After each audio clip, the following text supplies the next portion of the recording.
Hello and welcome to the Osteoarthritis Action Alliance Lunch and Learn webinar for September 20th, 2023. Thank you for joining us this month. Our presenter today is Carmin Roldan. Carmin was born in Guatemala City, Guatemala, and immigrated to California as a teenager. She earned a BA in economics from the University of California at Irvine and did graduate work in education and biblical studies. She had the opportunity to teach in California's public schools and private schools for 16 years, and then she moved to North Carolina in 2012 and worked in Wake County schools for 3 years as a Spanish-English interpreter.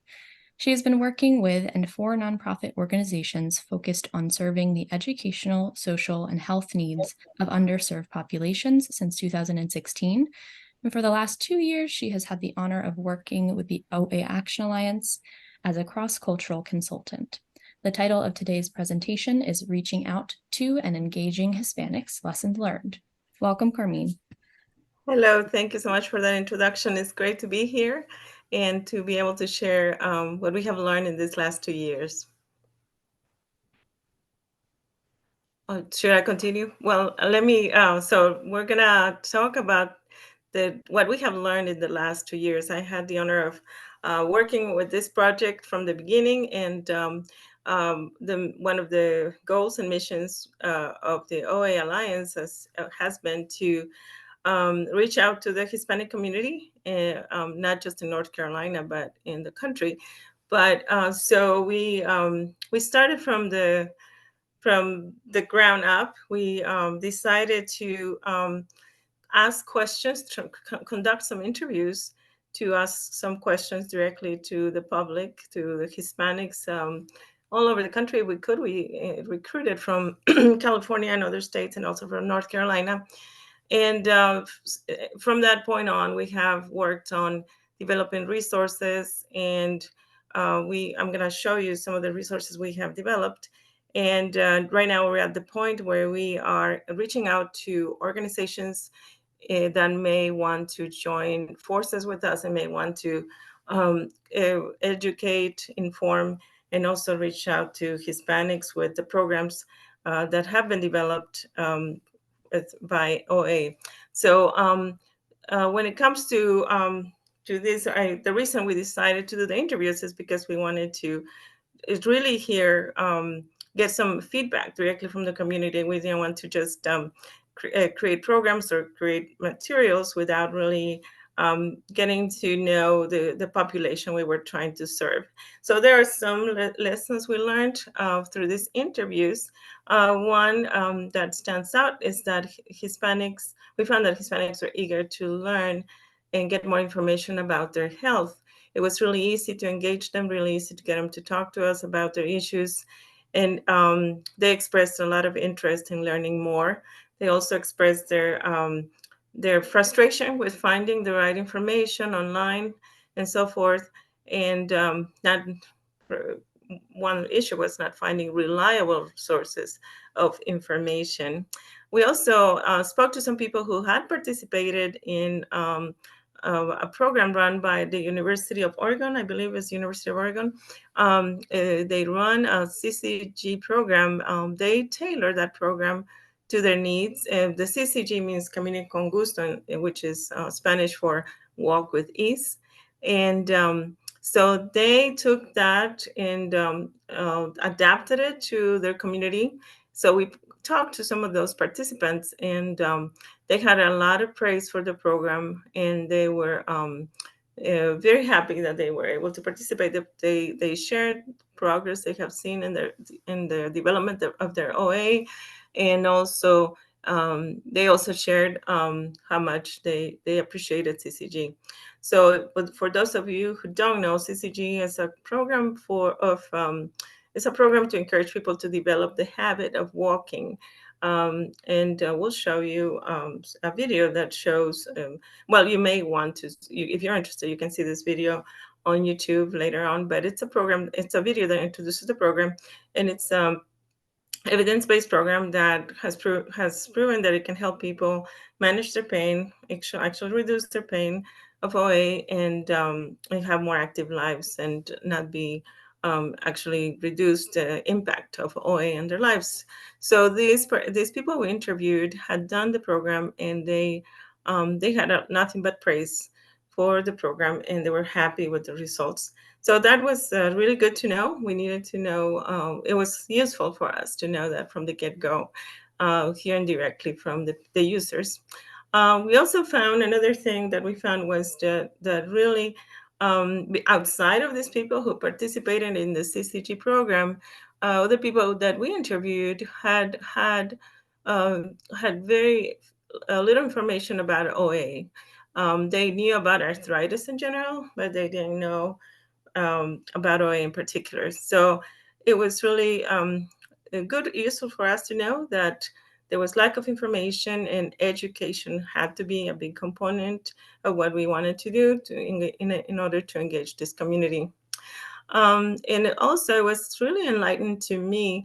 Speaking to some organizations, they share that they had been approached by um, other health organizations like the Heart Association and other organizations regarding education about other sicknesses and chronic illnesses, but no one had ever approached them to give them workshops or seminars on OA.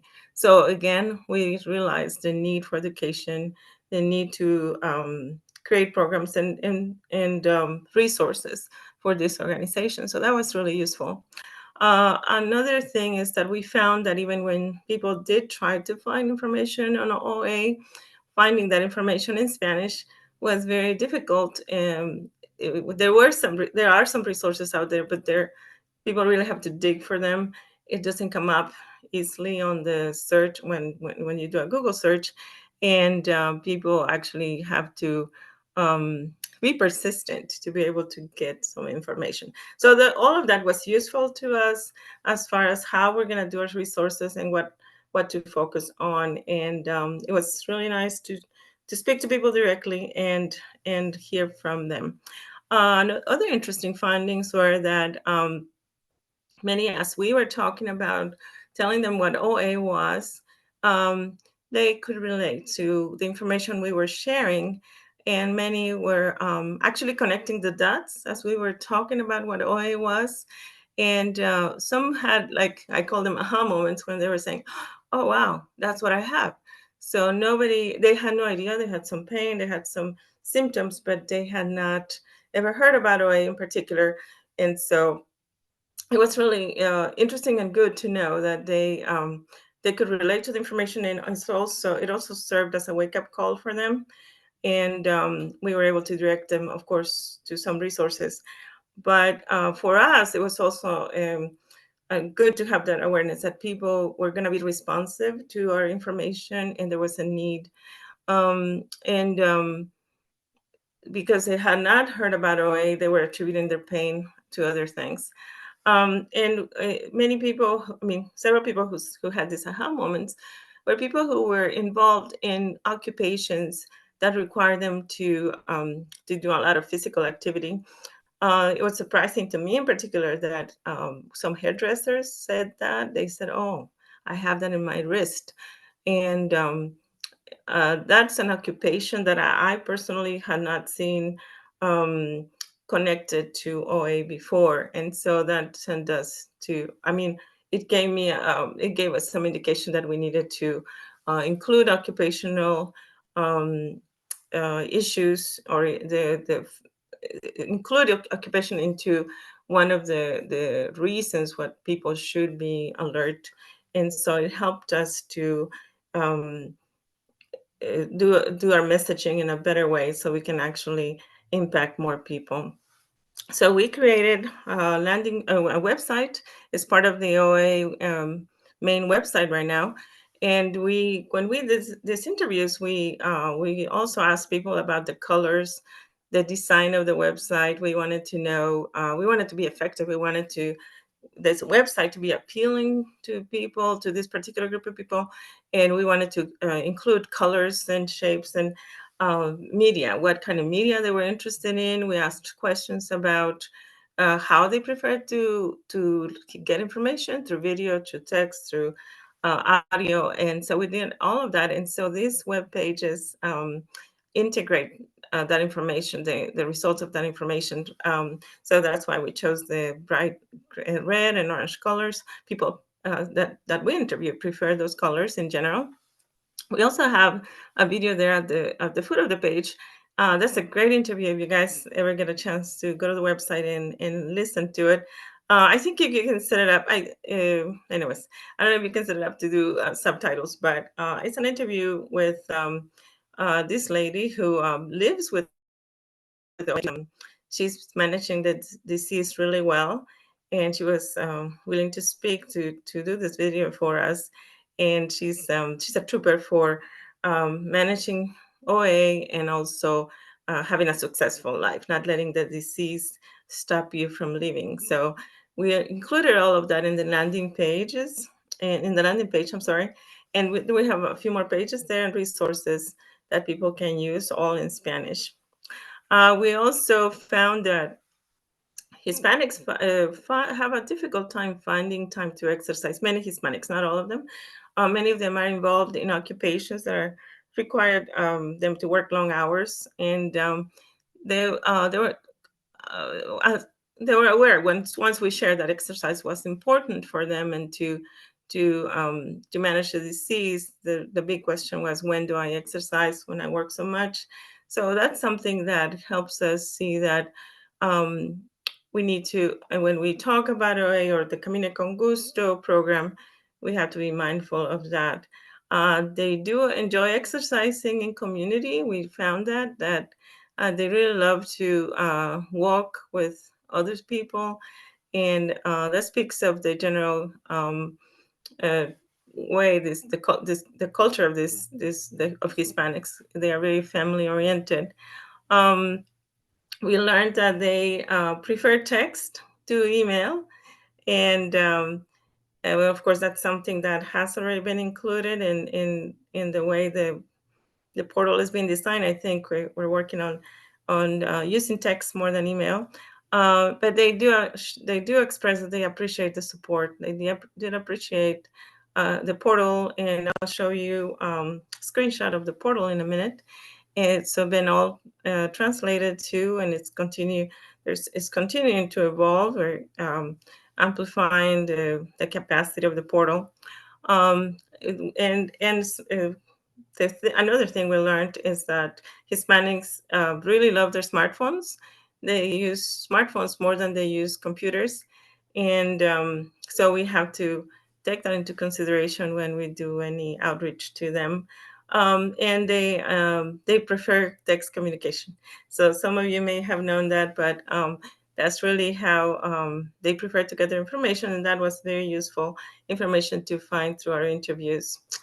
This is the portal that we have developed, the Camina con Gusto portal, and people can come here and they find all the instructions and all the information in Spanish. We did a run of this portal, and it was we felt satisfied with the way it was received and the interaction people had with it. And so now we can offer it to organizations, and um, we can send people to the portal with confidence. It's still a work in progress, but so far it's doing pretty well.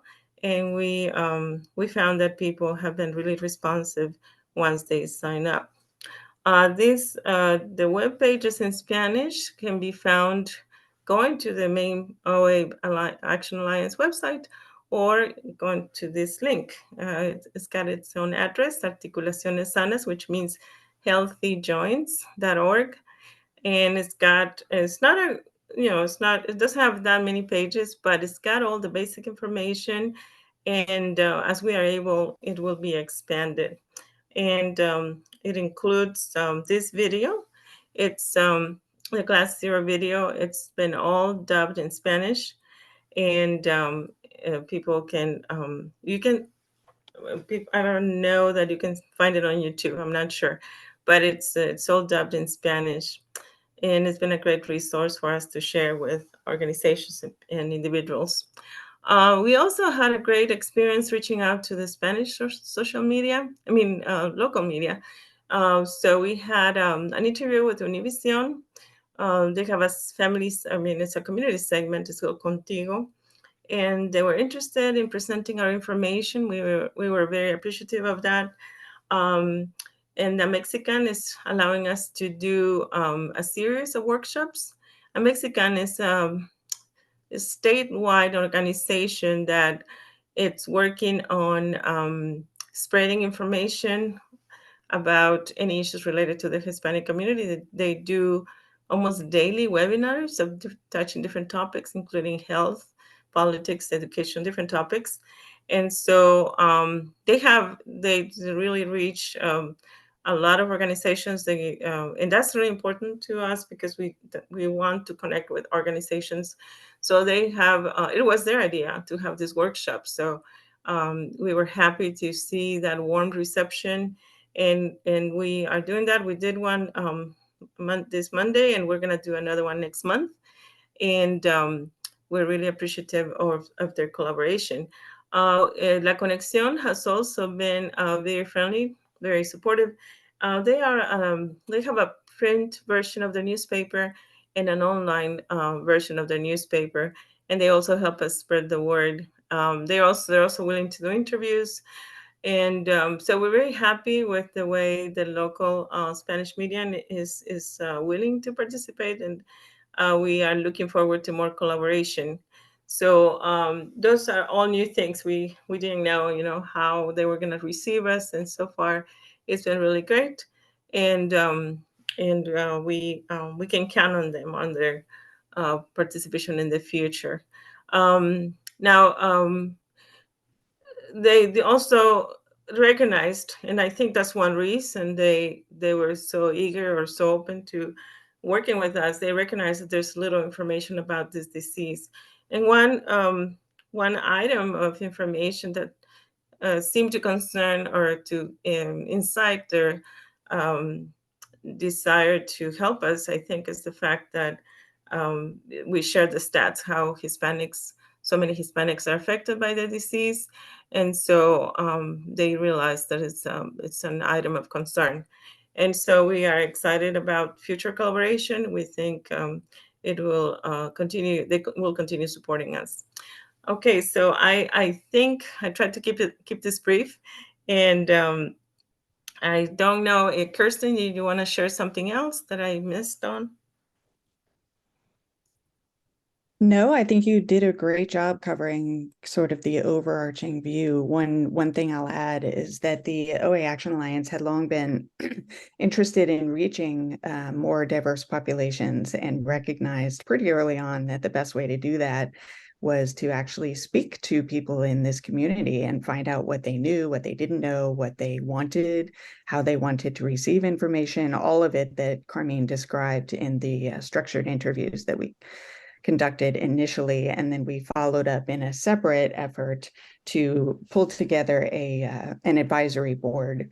This was in service of putting a grant application together. However, it was really helpful on the whole to speak with both organizational leaders, field experts who devote some of their research efforts towards studying the Spanish-speaking population, and then more individuals who had participated in Camina Con Gusto, or who we knew from the prior interviews had connected with just people with OA, and followed up again with some other. We continued to learn more on this community advisory board, and just reinforced how important it is to bring the voice of the people you're trying to reach to the table, and make sure that you learn what it is that they want, and do the best job you can to meet them where they are, and to build those relationships from the ground up,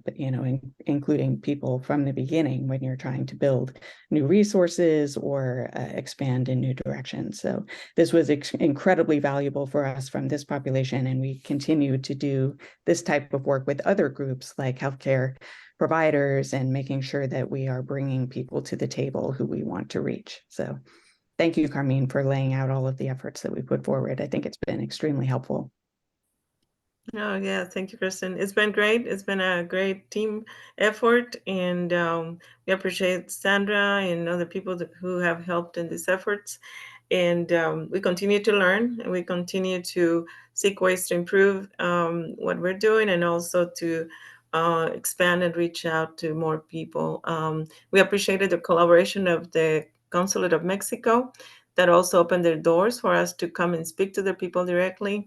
And so it's been really gratifying to see the kind of reception we have had, the degree of collaboration we have received. And so, and also at the more national level, the health window that is sponsored by the Consulate of Mexico, they have also allowed us to do Facebook Lives and also are willing to help us with our education efforts and anything else we want to launch out there. So there are many opportunities for more collaboration, many opportunities to reach more people, and it's very gratifying to see all of that. So with that, I just want to thank you. And I don't know if there are any questions Yeah, or any comments. Yeah. Carmen, we've got a couple questions coming in, and I just want to thank you. It's always wonderful working with you. You've got such a good finger on the pulse of what's happening and who to talk to, and I always have appreciated that. So I've loved just learning about this overview and hearing everything you've had to say. So thank you. And we'll start with the first question, which is Colleen is wondering, do you have an estimate of how many people you had interviewed over the time? Oh, Kirsten, can you help me with that one? I think initially we had a goal. We had, I know we did at least 30 people. Can you help me with that, Kirsten? Yeah, I think it was a few more. I know we had aimed to reach 50 adults with Oh, arthritis, and I think we got close to that. And then we yes, also interviewed a few community organization leaders to get a sense of what they were looking for their constituents. correct. Yeah, we did. We interviewed the people from El Pueblo, and the consulate, yes. So yes, it was closer to 60. I think that was the goal, now that you reminded me. Yeah, Mhm. yeah. Great. Awesome. So the next question is from Mel, and they're wondering, what would your advice be for making the initial contact with community groups or organizations? Hire me. No, I'm kidding. No, I think, well, if you can speak Spanish, that's a big plus. But if you can't, I usually use the phone. I like to use the phone. I really think that when you just do email, it can get lost in the web of mailings people get. So if possible, I always try to do a personal phone call. I mean, I call it personal because it's more personal than email.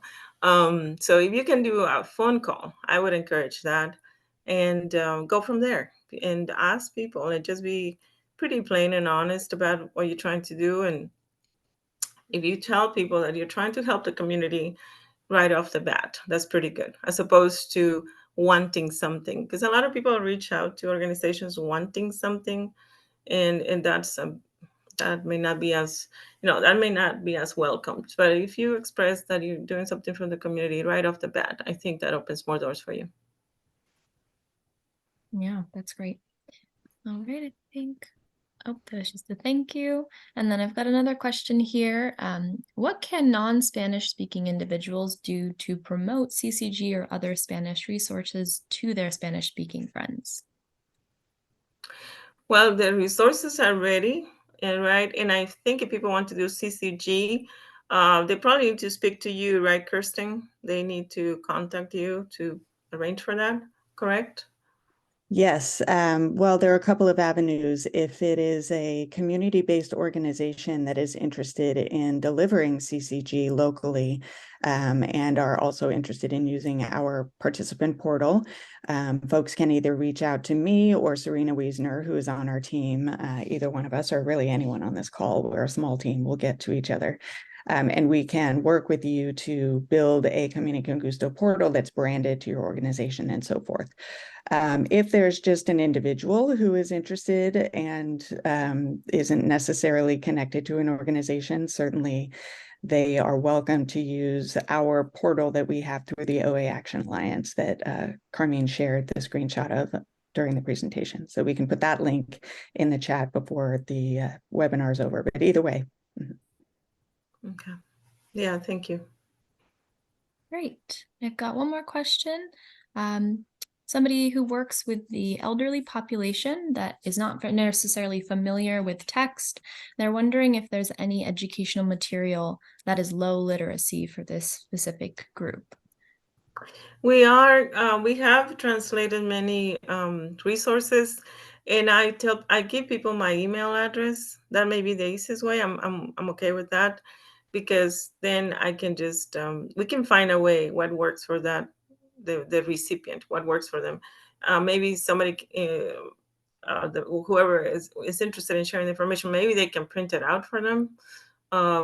That would be awesome. If you can be that agent, you get it from us, you print it out for them. And then, because elderly people may have challenges with technology, so that would be one way. Our videos are really easy to watch, so sharing a link to a video, our class 0 video, that would be easy for them to. I think it might be, but you have to gauge it based on your population. But sharing a link to a video, you can probably do that. But otherwise, just reach out to me. I'm willing to work with you and find a way.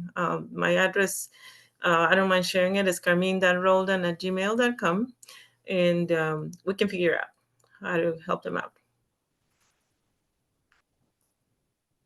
Wonderful. And I think we'll do just one more question.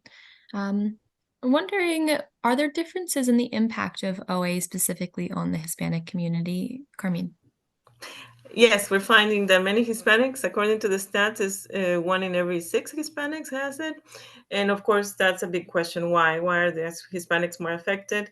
And we have found that many Hispanics are involved in occupations that require a lot of repetitive movement, such as agricultural work, construction work, housekeeping, stylist. And so that explains the higher incidence. That could be an explanation in my mind. That could be an explanation. I looked for studies on the subject. I couldn't find anything linking those two things directly.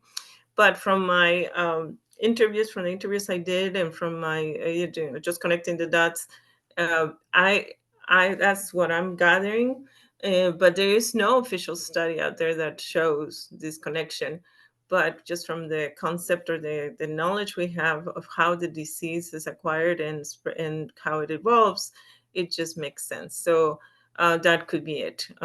Nothing else that I found offers a better explanation.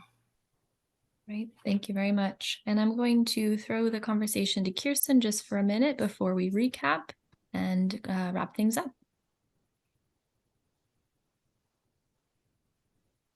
Sorry, I had switched back to me. I just wanted to point out, so I'm going to share the Walk with Ease portal page for CCG, but just noting that as I clicked on it today, it was taking us to the English page. So we'll make sure that goes directly to the Spanish language page. But in the meantime, there is a button in the middle of the page that you can switch to Spanish if you want to see the whole portal in Spanish language. Oh, yeah. Okay. Okay. And we'll get to the bottom of that. We'll get that fixed so that the CCG link goes straight to the Spanish portal. Yeah. It's we had it. I don't know what happened, but yeah. Mm-hmm. All right. Well, thank you, Carmin, and thank you to everyone who has attended today's presentation. In just a moment, we will launch a brief satisfaction poll.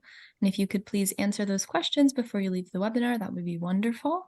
Finally, we hope that you will join us next month on October 18th, 2023 for our Lunch and Learn with Jeff Dreeben and Jackie Whitaker, who will present Playing the Long Game, a consensus for preventing osteoarthritis after an anterior cruciate ligament tear. Thank you so much and have a great day, everybody.